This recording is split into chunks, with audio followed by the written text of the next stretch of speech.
And because we are speaking on Zoom meetings, please have your microphones on mute until we're time to chat in. If you want to put comments into chat, we'll follow those as well, or you can raise your hand since we're a small group to have people ask questions of Kelli. As a organization, PRSA has an antitrust policy that's posted at our website at prsamdc.org on the district conference page. And with that, welcome to everyone. And I'm gonna turn it over to Kelli, and welcome. Thank you. Welcome, everyone. Thank you for joining tonight. I'm excited to talk to you about one of my favorite topics, and that is personal branding. So making all of our own personal brands stand out in what I believe to be an era of communication overload in a way in which it's never been before.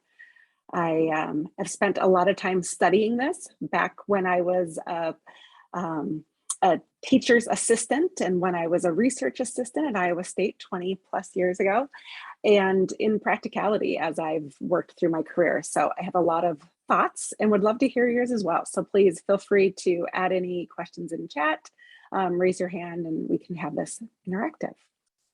So a little bit about me.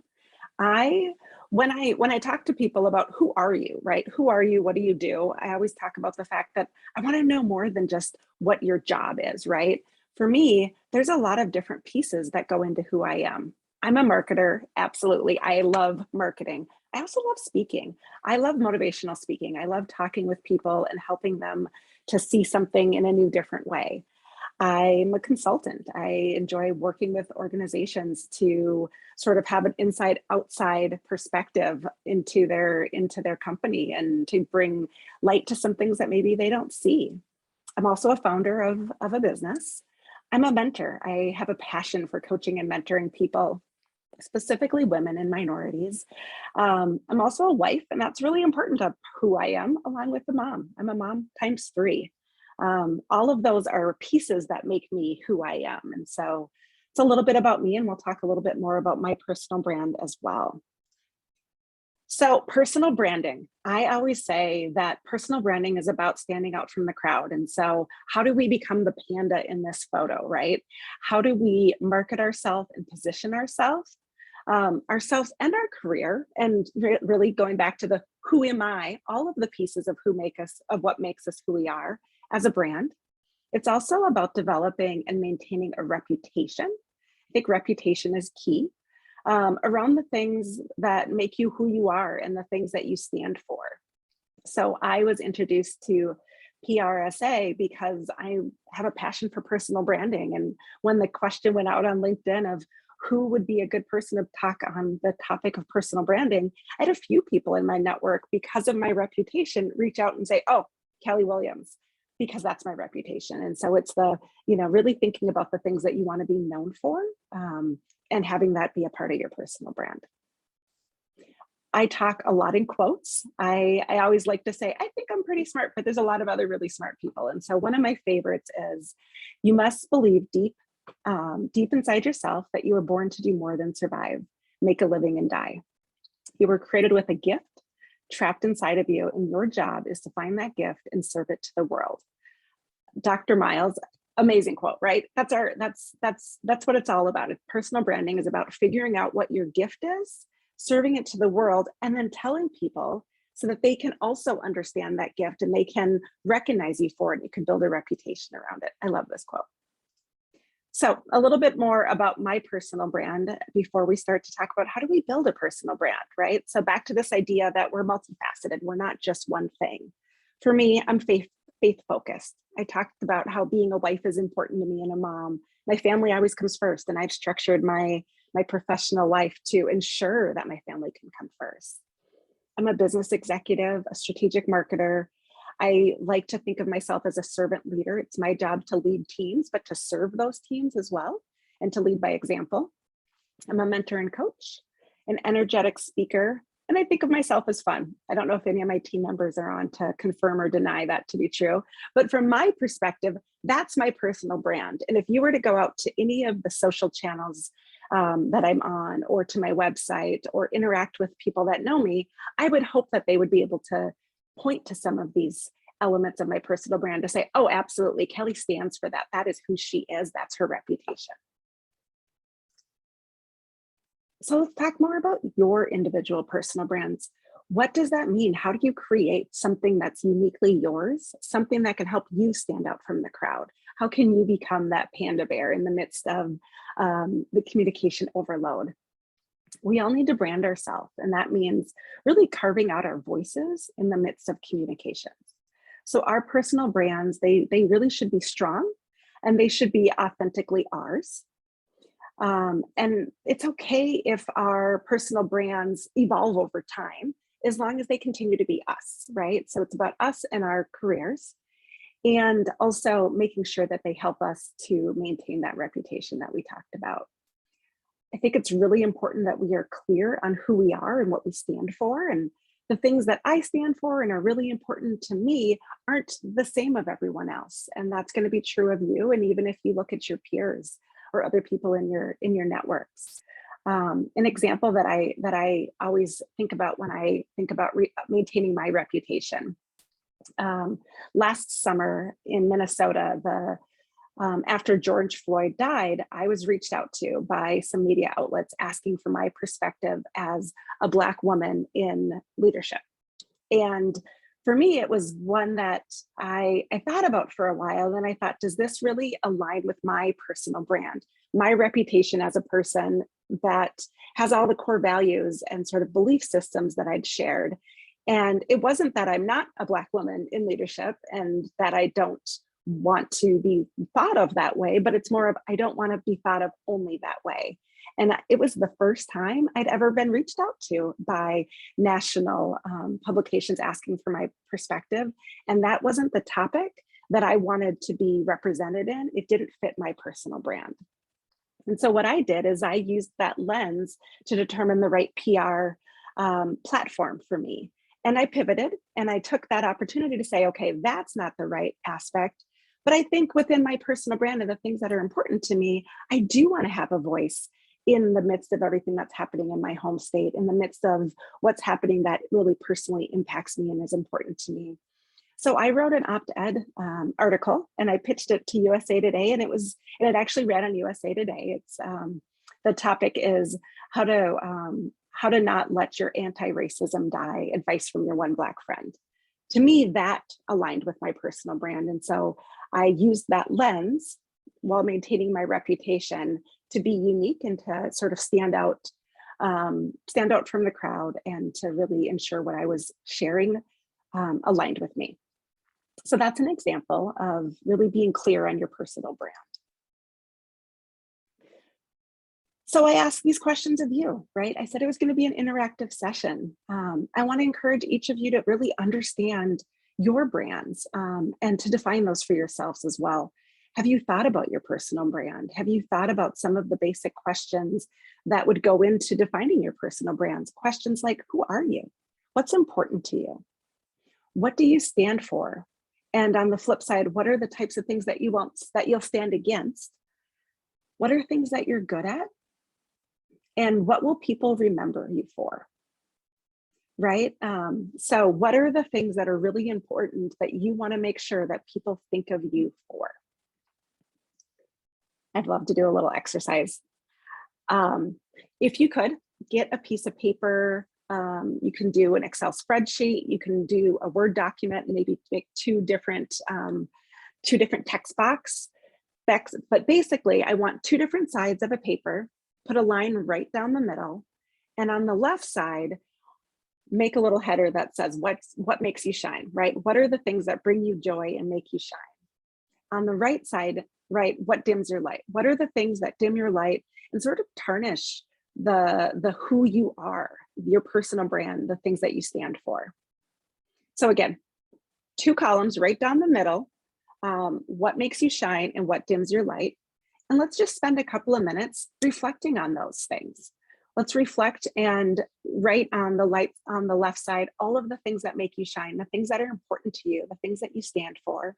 And on the right side, write down the things that dim your light, the things that really are not who you are and go against who you are.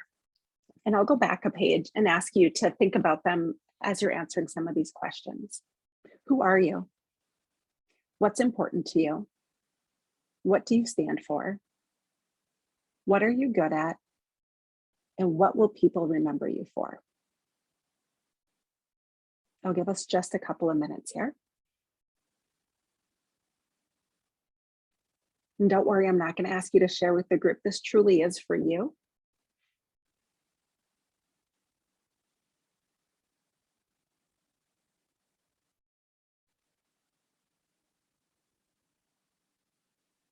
And I'd also encourage you that there's nothing too big or too small. It's okay to have a really long list because you can always shorten it. So all of the things that you can think of that really bring you joy and make you shine, and all the things that are misaligned or aren't who you are, that dim your light, the things that maybe make you less of who you are. I'll give us just another minute or two here.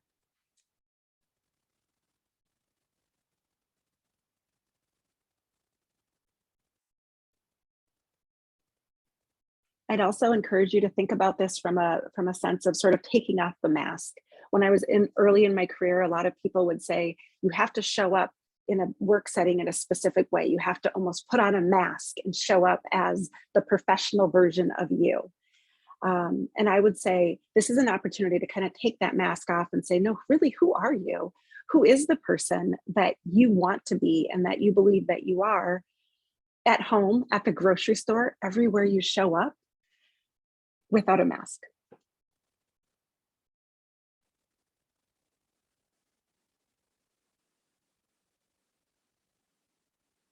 Okay. So what's next? Well, first, I'm not sure that I didn't look at my clock. I'm not sure I gave you a full 5 minutes, but I'd say spend some more time thinking about those two sides, the things that bring you joy and the things that sort of pull away from your joy. And then pick 2 to 5 people you know well, a variety of people, colleagues, people in your network, potentially a spouse or significant other, some people that know you professionally and some people that know you personally, and share that list with them and ask them for feedback. Ask them if, when they look at the list, if they would agree with the list. Ask them if there are any things that they think are potentially your blind spots, things you didn't know about yourself from a positive or a negative perspective. Ask them to add to the list, ask for any feedback that they'll give you, and then bring that list back to yourself and look to expand it further, see what's missing, decide what feedback you want to take from your collected feedback, and then prioritize the list and come up with the top most important elements that truly make you who you are. And then step away from it for a little while. Step away for a little while and then look at it again and confirm that that really is you and it's reflective of you, because that's your brand. And that's something that you'll want to start to bring to the world. It's okay if the process takes a little bit of time. It's okay if we don't run through the process, but set some realistic expectations for yourself, some realistic timelines on when are you going to finish the list? When are you going to share it with people? When are you going to ask for their feedback? When are you going to do that expanded prioritization step? And when do you want to finalize it by? I promised you a few quotes, so here's another one that I love. When I think about personal branding, I think of it this way. Your smile is your logo. Your personality is your business card. How you leave other people feeling after an experience with you, that becomes your trademark. So how do you create a personal brand that truly can be your trademark, that people think of, and that's how they describe you? That's our goal. And then how do you put it into action, right? So how do you start to live your personal brand? How do you let it start to show up everywhere that you do, online and offline, so that you're always that same person, right? So in your resume, in your LinkedIn, other social media aspects, in your website, if it's your own website or if you're listed on an About Us page within your corporate website, on all owned properties that you have, and your personal portfolio, if you have a portfolio. How do you ensure that your personal brand Your brand personality, your trademark, per that quote, comes through. Then in your offline brand, when you're in the office, if that's in the office virtually or in the office in person, your personal brand, how does that show up in the office, in meetings with your company, in meetings with other industry professionals or other people in your network, at an industry event, while you're out having a networking coffee virtually or in person. I've had a lot of virtual ones recently. And in all of your jobs, in all of your multiple different hats that you wear, how do you start to have that brand come to life and show through? Are some of the questions that you're going to want to ask yourself once you have a really strong understanding of your prioritized personal brand. And as you start to live that brand, here's some of the ways that you can start to show up and have that brand start to come to life.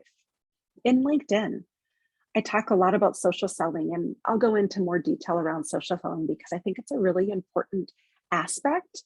Social selling is not just for salespeople. Social selling is a way to bring value to people in your network. So we'll talk about LinkedIn. Being a contributor, right? So as PR professionals, op-eds are a great way that you can reach out to many different outlets that will accept well-written perspectives. Ways that you can contribute your thoughts and your perspective into media outlets with your unique POV that only you have because it's a part of your personal brand. You can participate, leverage your next panel or keynote or interview or opportunity to really show up as that person very consistently. Conversation that you show up in today, having a very consistent personal brand to a conversation in a year. So participating in those opportunities to show up. Podcasts, there are so many podcasts now, they're really fun. There's millions and millions of podcasts out there, but really picking podcasts that align with your personal brand, finding ones that really have episode ideas that you could see yourself contributing to, sort of as you look at the podcast topics, understanding who are the podcasters that align with your personal brand and you maybe want to pitch an idea to. People of influence. So getting on some of those lists of the top X number of people in the industry that you work within who are experts on a topic, right? So people of influence. And then I'm a Cyclone. I went to Iowa State. I think I mentioned that earlier when I was in grad school and undergrad. Go Cyclones. Get in touch with your alumni magazines. See if there's an opportunity to be part of a where they are now piece. This is a great opportunity. It's sort of a low-hanging fruit, easier way of starting to live your personal brand before maybe you're ready to do the op-ed or you're ready to be part of a podcast episode.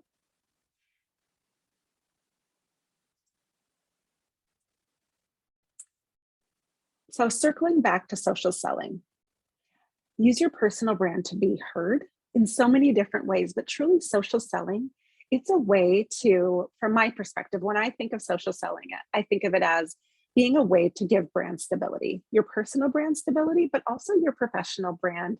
So the organization that you work within, the stronger the personal brands and the social selling efforts are of each of what I call brand ambassadors for an organization, each of the team members, that helps to strengthen the corporate brand. So it can strengthen your personal brand and the corporate brand, along with your personal networks. The people in your network are looking for additional thoughts and additional perspectives. So it allows you to create unique connections with your networks when you share the thoughts that you have. That's really what social selling is. It's not the old school way of selling. And I actually have a visual here because I always say, I'm not a salesperson. I've never thought of myself as a salesperson. I don't do the old sales model of cold calling or sales demo, or let me tell you about sales 101. But I definitely believe in relationship building. So the social selling model is really about social networking and education. I spend a lot of time thinking about the topics that people in my network would find value that align with my personal brand, and I look to serve that to them. And through doing that, I built a lot of relationships, a lot of new opportunities and conversations are started that way. So when I think about personal branding and social selling, it's really relationship building on behalf of bringing value and education to my social networks. More about social selling. So when I think about the value of social selling, it's really kind of 1, 2, 3, 4, right? So it's about building, creating, strengthening, and sharing. So building your own brand and becoming an asset to your network. Creating is about creating connections that will support your career growth in your organization, in additional associations or boards that you're interested in being a part of, and potentially with the next step in your career that you're looking to take. Strengthening is really, we talked about this, right? It's about strengthening your personal brand, but also your company's brand, along with their reach and marketing. I'm a marketer. My job is to help organizations market. And I tell every organization that I work with that the best marketing we can do is to get our brand advocates to believe that that's their job is to help to strengthen our company brand and to get them social selling and talking and building a brand. Because the reality is people want to do business with people more than they want to do business, even in the B2B setting, with businesses. And so having our brand advocates, and all of us can be those brand advocates, social selling really helps to strengthen the company's brand. And then sharing. We talked about the idea of sharing your ideas and your thoughts, the things that uniquely are happening in your mind that you're thinking about, that really you can share as thought leadership, and you can illustrate that thinking to bring value. You can bring value to your network. You can bring value to your company and to your industry. So let's talk about social selling, and specifically LinkedIn, how you can ensure that you're ready to be actively social selling. So this is a slide that shows you everything you can share on LinkedIn. And if you're not currently active in LinkedIn, it can be overwhelming, right? There's the intro section and the background section, the skills, accomplishments, additional information, with a lot of information in each of those sections. What I tell people is, if you're just starting to become active in LinkedIn, you don't have to do all of this at once. The important things that you can share are ensure you have a profile picture. Back to the idea that people want to have a relationship with people. The profile picture allows you at a first glance to build that relationship. Oh, I know them a little bit. I know what they look like. Your name, obviously that's an important aspect, but also the headline. Your headline doesn't have to say your job title necessarily. It can, but it can just be a quick little snippet that really says what you do. And it's more of a summary of what you do than what your title is. My headline is something more like I think I say that I help businesses grow. I talk about the fact that I'm a fractional chief marketing officer and I help businesses grow. The current position that you're in, your education, it's a great way to connect with people. Back to the fact that I talked about being a cyclone. Where did other people go to school? And then that summary. The summary and the headline aren't the same. People think that they are sometimes. The headline is just a short little snippet. The summary is an opportunity to have some of the keywords that make up what you do and the things that are important to you. It's a great place to have your personal brand come through. And then your work experience. Skills are really great to have, along with if you have done any publications that you've published, anything you've published on your own, or any op-ed or podcasts or other places that you have had experiences really with your personal brand shining through. Make sure you include those, and then ask for recommendations. Recommendations can be hard to ask for, but they really are important. And I think that it's a really great way of building credibility as well.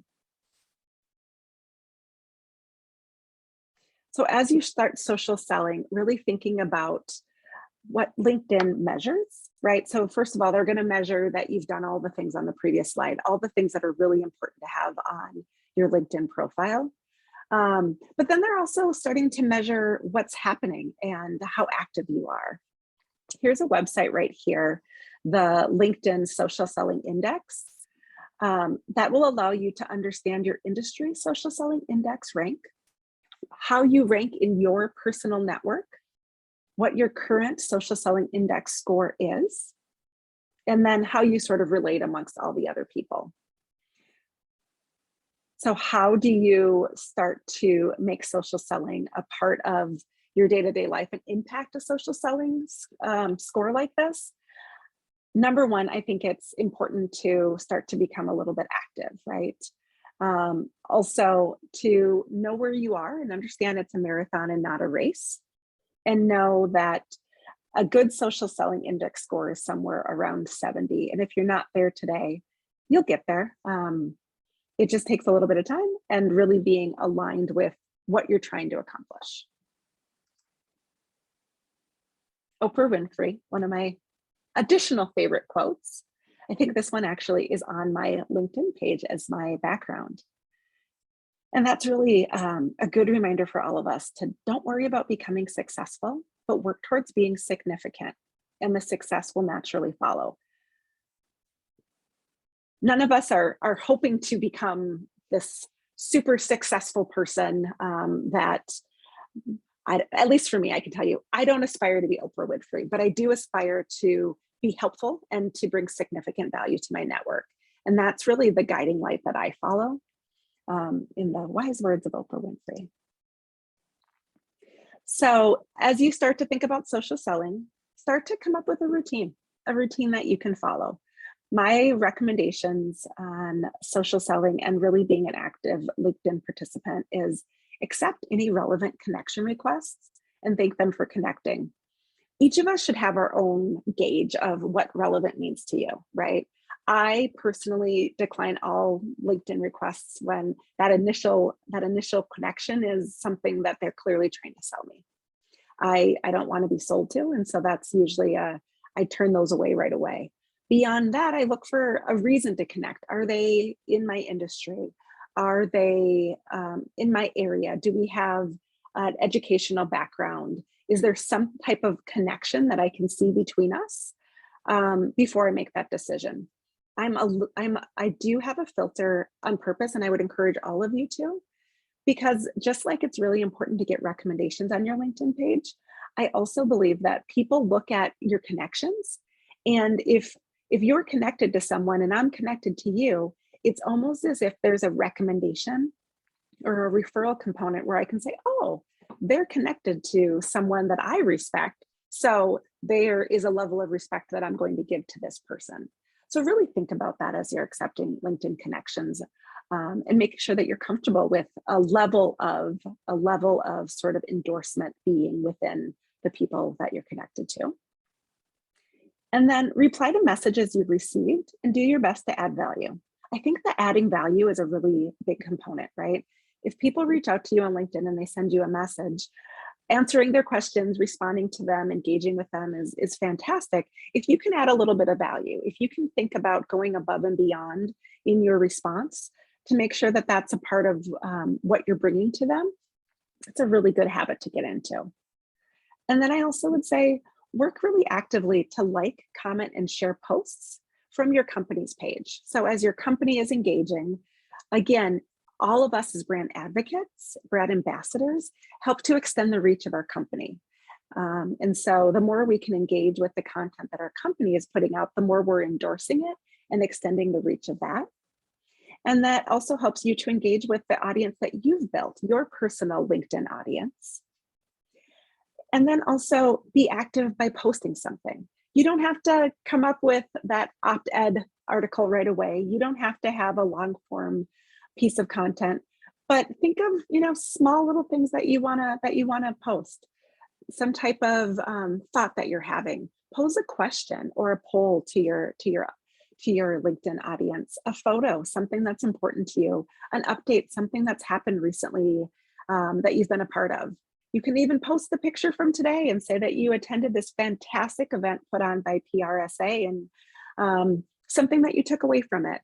You could even post every day this week, as it's a week-long event, talking about the event and promoting it, and encouraging people to come to the next session. And then also respond to engagements on your posts. So once you've posted something, you've posted an update, the best way to become more and more active and to encourage people to engage with your content is for you to engage when they engage. So if people comment, like their comment or respond to it. If people share the things that you're posting, like those shares and comment. Just follow a routine. It doesn't have to be an everyday thing. I encourage people when they're first starting out to plan to do 1 to 2 or maybe 3 active posts a month, and you could plan them in advance. You can even put them on your calendar. On Wednesdays at 9 is when I sit down and think about something that I should share in social media. It's a time in which I Google and find a quote, because quotes can be a great way to really share what you're thinking, but you don't have to come up with the ideas. Those can be really easy, low-hanging fruit ways of following a routine. So some additional things to get you started. Finding updates that align with your personal brand. So industry information, you can share articles and, again, things from your company website, professional updates, things that are happening in your career. As you get ready for it, longer form posts that are really thought leadership, things that you can even have in the publication section of your profile. And then relevant personal updates. You guys may be thinking, wait a second, why am I sharing personal updates on LinkedIn? It's a professional networking site. I would say there's a right balance, right? And if you're really passionate about something from a personal perspective, it's okay to say that on LinkedIn. I know this coming Thursday, for instance, is Give to the Max Day. That's more personal. It's more on the personal side. But if you're part of a nonprofit and you want to bring awareness of that, that's a fantastic type of personal update to share.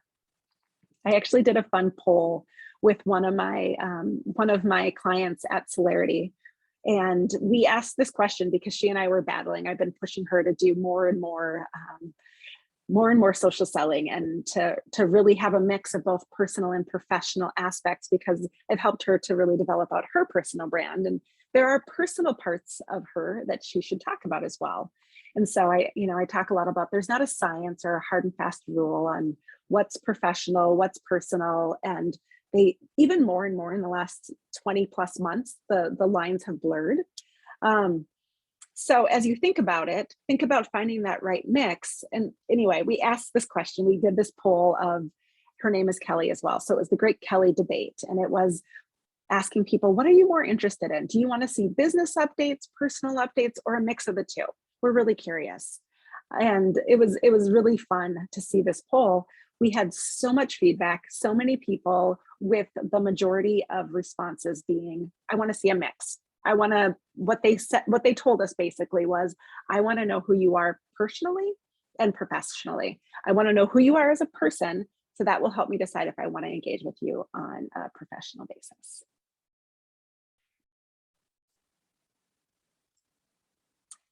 Let's discuss. What do you guys think? Was this helpful? Do you have questions for me?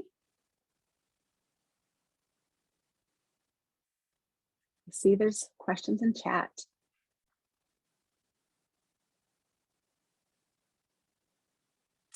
So we are all busy people. How much time do you spend every day? That is a fantastic question. It really goes back to following a routine. I would say that starting out, right, come up with what's realistic for you. Does that mean that you can spend 15 minutes a week?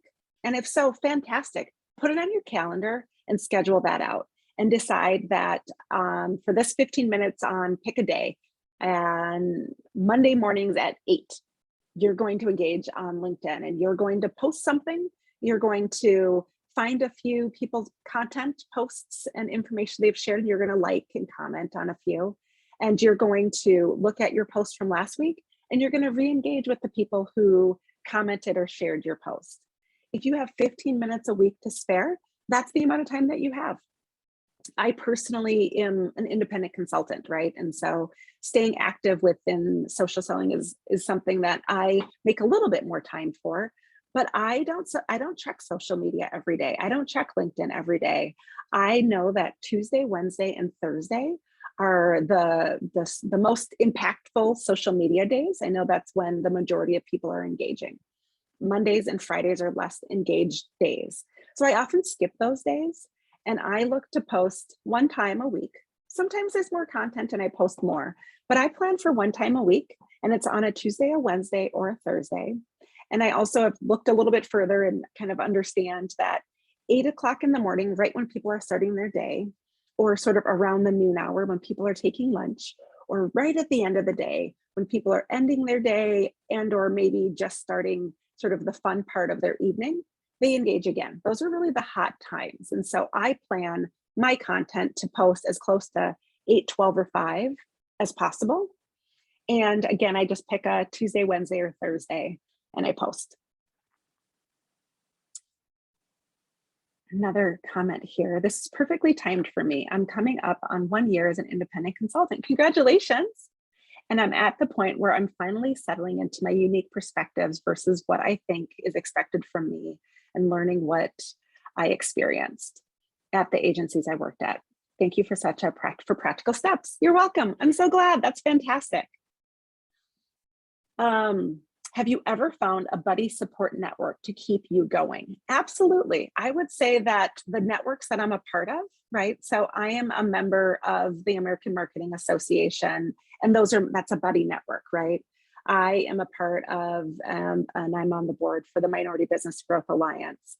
I also recently joined with Katie Burke, who's on Team Women, and another great organization. And so really finding organizations to be a part of so that you can make some of those connections and you have some common goals along with your peers, and asking people to engage. I think it's okay as you're starting out with your social selling to say, hey, I'm a little nervous and I want to make sure someone likes the content I'm putting out. Would you mind engaging with it? Would you mind taking a look at what I posted? Or even in advance, I'm planning to share this. Does this make sense? Does this read okay? Asking for that level of feedback as well. I do it all the time. I do it within the organizations as the fractional CMO. I push everyone I work with to do social selling, and I tell them 1 time a week. I'm looking for you all to post 1 time per week. That's what I put out to the companies I work with. And I offer for every single person, send it to me. I'm happy to look at it. And I'm going to ask you to ask 3 people to engage with it. 3 people who you really are your target audience of that post, right? The thing that you're putting out, that you think they're the right people to see it, send it to them and ask them to engage. That's really how I handle the buddy support network. Other questions? Kelly, could you give an example of the 3 people? Like you said, target audience. So is it people you really know well, or 3 people you want to know? Like, how does that work? Absolutely. I think about the target audience of my posts, right? So for me, my personal brand is I am a marketing consultant, but I also really love connecting people. I love making connections. I love supporting and mentoring young professionals starting out in their career, especially women and minorities. And so for me, it's trying to bring value to those types of people in small businesses that need marketing support and small snippets of thought leadership. And I will find a lot of times I'll reach out to some of the peers that I work with within my small to mid-sized organizations that I'm the fractional CMO of, and say, I wrote this post and I thought about you. I thought it might be something that you'd be interested in. Or someone that I'm coaching or mentoring, and I'll share it with them and say, you know, I put this thought out there around leadership and I thought it really fit with something that we talked about in a recent networking or mentorship conversation. And then there's also your friends, right? The people that you're really close to, and you can just say vulnerably, I put something out there and no one's liked it. Would you mind taking a look and liking it for me? I have another question out here. What advice do you have for someone who has had a hard time promoting herself? I'm a solo PR person, so self-promotion is key, but I just don't brag easily. Absolutely. I would say that social selling isn't bragging. You don't have to brag. It's not, look at me, I'm really, really smart. It's really going back and thinking about what are the things that are important? What are the things as an independent PR professional that you know that the types of organizations you work with, they need that information, right? So what are some key best practices that you have developed through your career that you could put one out a week for X amount of time, right? So you could even introduce it as a series of, I've been a PR professional for X number of years, and I've built out a system of 10 key points that I think every organization should think about when they think about PR. And I'm going to share one a week and just start to share them that way. And the next week, I shared one last week, and here's the second one. Not at all self-promotion, but definitely bringing value to your network. And so that idea of education coupled with bringing value to build relationships. So not self-promotion. Some other things you can think about are, what are you seeing from a PR perspective from organizations that are doing a fantastic job? How do you look at something that a company recently did, and then think about it from your perspective and share it, right? So US Bank recently put out this this press release about X, Y, and Z, and I think they did a fantastic job, and here's why. So it's not just sharing the news, but it's bringing value to your network by really dissecting it further. I think they did a great job with this press release because they followed these key best practices. Great job, US Bank. Something like that. So you're not bragging, but you're definitely bringing value, and you're showing the way that you think. So people are able to understand more about you through what you're putting out there. Another question, if your LinkedIn network isn't huge, what can you do to have more people see your posts? This is a great question. I'm glad you brought it up too, because one of the things that, right, so the what brings you joy and what dims your light, one of the things that you can to stay away from is tagging people that when it doesn't make sense. So for instance, when your LinkedIn network isn't huge, one easy way to get more people to see it would be to tag a bunch of people. I would say let's not do that though, because the people that you're tagging, now you're sort of hurting your reputation with them, because they may see that post and think, oh, you're just tagging me because you want to extend your reach into my network, right? And so instead of doing that, really being thoughtful and constructing posts in a way in which you have the right to tag people. A great example would be promotion of this week-long series, having the ability to take the different presenters and reach into their network. It makes sense. There's a reason to tag them because they're part of. And so that makes sense. Another really great way to do that is when you're sharing something and you want people to see it, making sure that you post the information, and then you can even in comments tag a few people on, I thought about you, right? So kind of back to those 3 people, tagging each of them and saying, I thought about you when I wrote this. I thought about you, person 1, because we recently had a conversation on this topic and you spurred my idea for this post. Taking you, person 2, because a year ago we connected at an event and it reminded me of you. Taking you, person 3, because of something else, right? And so being really thoughtful and not just tagging people for the sake of tagging people, but having purpose behind those tags is a great way to extend your reach. Another great way to extend your reach is to purposely start to extend your network, right?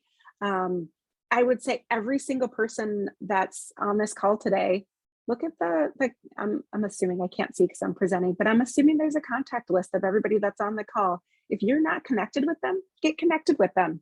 Send them a LinkedIn connection. Let them know that you saw them on this call. And tomorrow when you're on the next event, and the next day and the day after that, just sort of a best practice. Make a connection with each person. Tell them that you saw them at the event and that you wanted to connect with them. And then bring a little bit of value. Tell them maybe one thing that you took away from the event. And that's your way of bringing value to your network right from the start. And then when you see in a week that that person posts something, as long as you're interested in that topic, like it, comment. And there's some reciprocity that starts to happen as well. You like their comment, you like their post, they'll start to like yours, and that will continue to go. That is a great idea. Connecting and sharing perspective. Absolutely. Yeah, good.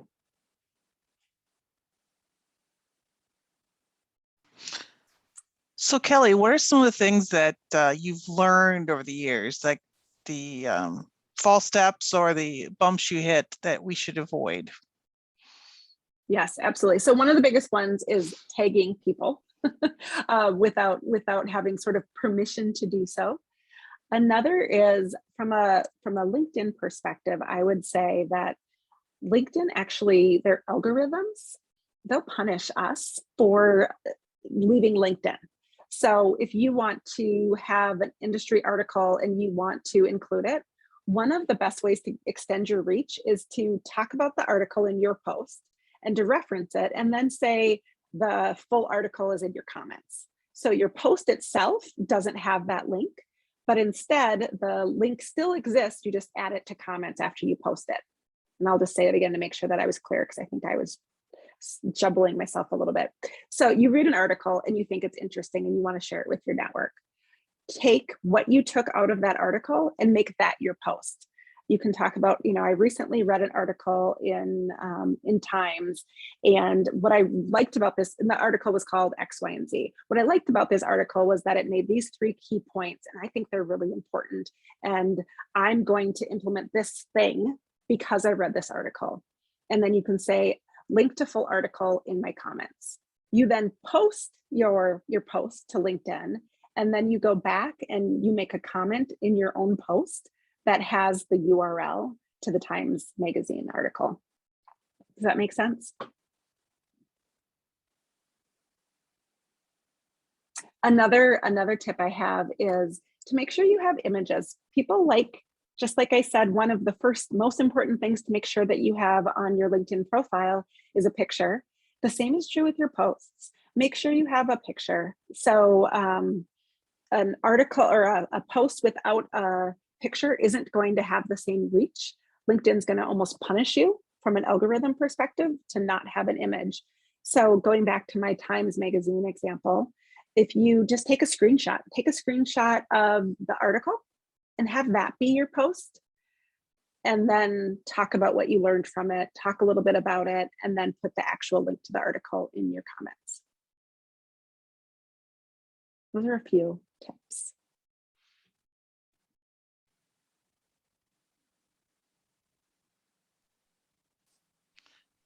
This has been really, really engaging. I have a whole sheet of paper, not only my dim and shine and dims, but I've got lots of other thoughts, specifically about that LinkedIn sales SSI.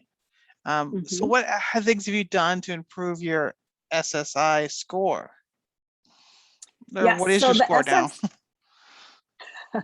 Yes, so it's a marathon. It doesn't change that frequently. My score, and everyone's score is, I'm gonna go back to that slide. Everyone's score is truly based on their network, right? And so as a marketer, a person who does more social selling than other people, I'm in a network of people who do really great social selling. So it's hard for me to move my number. But I'm in the like 73, 74 percentile within my SSI. And anything over 70 is considered good.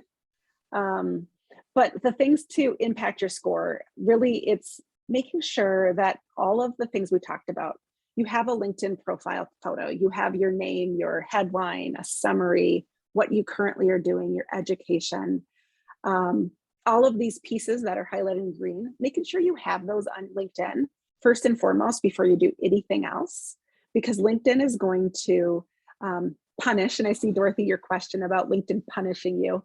I use the word punish because I have kids, right? But truly, LinkedIn isn't going to give you, it's not going to allow you to extend the reach of your content. And that's my definition of punish you, until you first completed your profile, and LinkedIn thinks of you as an all-star. So check your LinkedIn, and do you have the all-star rating? So that's the first question, the first thing you do. And then from there, it's start to follow this routine that we talk about, right? So start to accept connection requests. LinkedIn is going to look at the connection requests that come your way. And I don't know all of the computer science behind it, but they know that there are some that are irrelevant connection requests, but they also know that there's some people that have similar job titles or job functions, have similar networks to you. And if you decline those connection requests or you just leave them unread, it's going to see that. So that's a key part. Make sure that you really are actively accepting those connection requests that make sense. During that 15 minutes that you're spending a week, check and see if you have any and engage with those.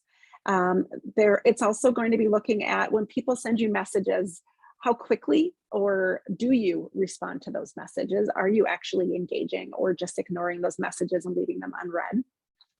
And then it's going to look at how active you are on the platform in general, from a liking, commenting, sharing, and also posting perspective.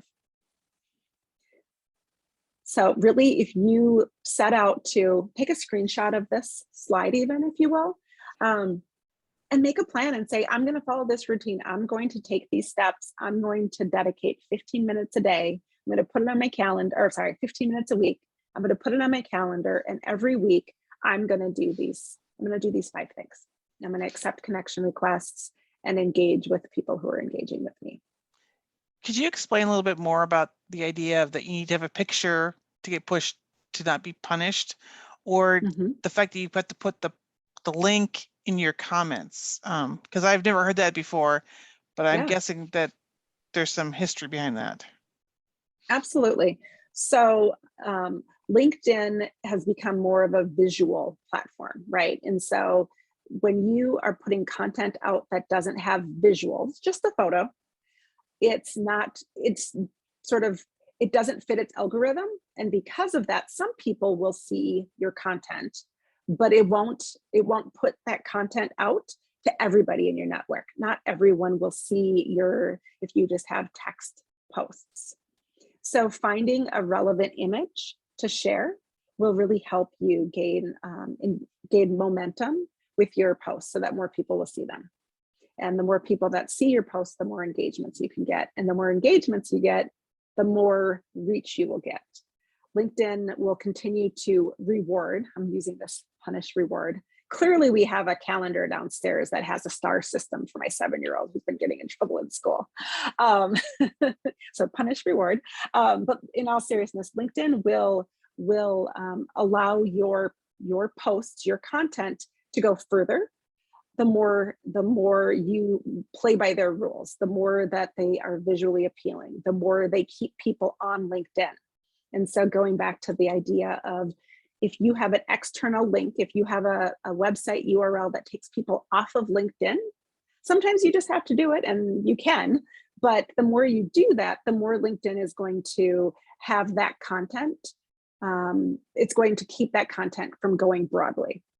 And so the way to get around it that I have found is, you want to share an external link, talk about what you want to talk about in your post, and then just say at the bottom of your post, see comments for link, or say link in comments, or however you want to say it. Put your post out there and then go back and comment on your own post and include that link. So for instance, we're promoting this week-long event.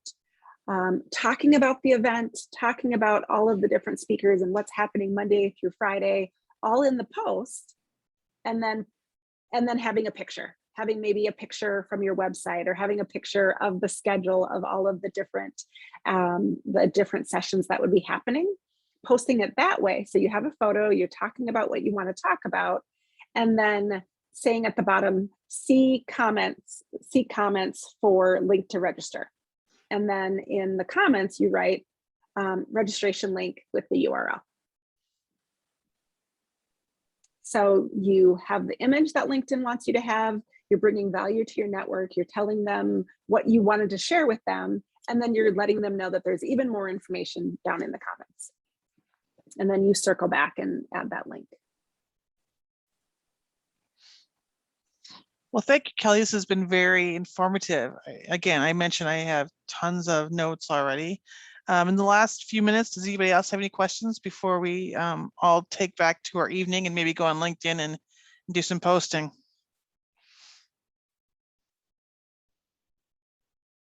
Oh, I'm so glad that you guys have tons of notes. Thank you for all the positive comments too. Those are fun to see. If Do you you have want not yet, do you want please to reach put out to your everybody and connect. do you want to put your first screen up with your contact information so everyone knows how to connect with you, or do you have a Absolutely. I do. Here is my LinkedIn. That's another fun tip that I didn't bring up because it's not necessarily personal branding or social selling, but fun fact, you can change your LinkedIn URL so it's easier for people to find you. When you're in your LinkedIn setup, you can actually, there's a place where you can personalize it. LinkedIn by default will give you sort of first name, last name with a bunch of numbers, but you can actually personalize it to be something that sort of makes more sense and aligns with your personal brand. And my personal brand is being a fractional chief marketing officer. So that's my LinkedIn URL. Well, thank you very much for your time today, Kelly, and thank you everyone who joined our session number 8. There's more sessions the rest of the week, and tomorrow night our how-to happy hour will be on networking through PRSA, and then on Thursday our last happy hour will be on going solo. So I hope you will all join us and have a great evening. Thank you